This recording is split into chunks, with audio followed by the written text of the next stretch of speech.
We know Ryan Reynolds and the Deadpool brand are on their way to Marvel Studios. Just how long it's going to take for the character to appear in live action is anybody's guess. But now Ryan Reynolds sort of gives us an update that hints towards what exactly might be taking so long and what exactly is going on.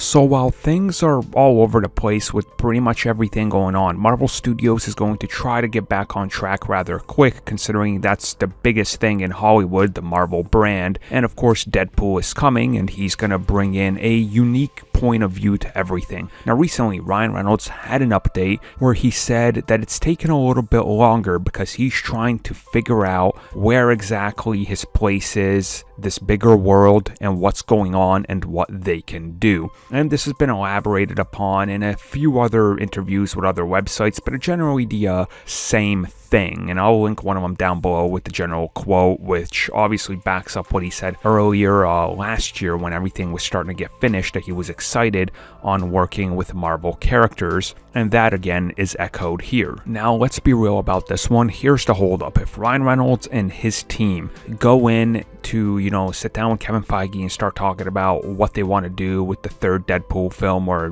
Deadpool, whatever it's going to be called, they have to go through many more loopholes than they had to with Fox. Fox was willing to play a little bit more with them, considering that that was such a profitable first entry, that they were like, hey, Deadpool 2, do whatever you want, go as Reynoldsy as you want, go meme pool, get rid of the director from the first one, do whatever you want. They're not going to have that pull with Kevin Feige. He's going to go over them if they overstep their bounds, because he's the one running everything. So Ryan Reynolds has to figure out the inner workings of Disney now, which obviously it's completely different than the mentality at Fox. Different people have moved around. It's a completely different ballpark. And if he wants to, let's say, use a character like the Falcon, Captain America, right? Kevin Feige goes in there and goes, okay, well, what's his limitations? Tell us what he's going to be able to do and won't be able to do, because we can't have Captain America pegging you. Also, you can't have Spider-Man because, well, he's still a teenager and you're going to have another scene with Minnie Pool dangling. So no.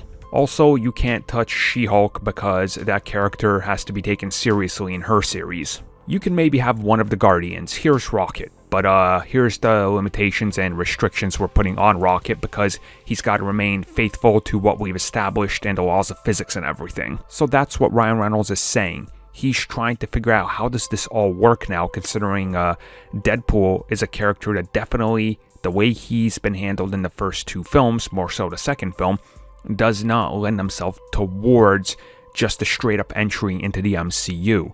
So how do they play around with that? And he's trying to navigate through that web because it's difficult. And naturally so, it's kind of just a part of this Disney machine that's bigger. Now we know he's going to remain rated R, that's guaranteed.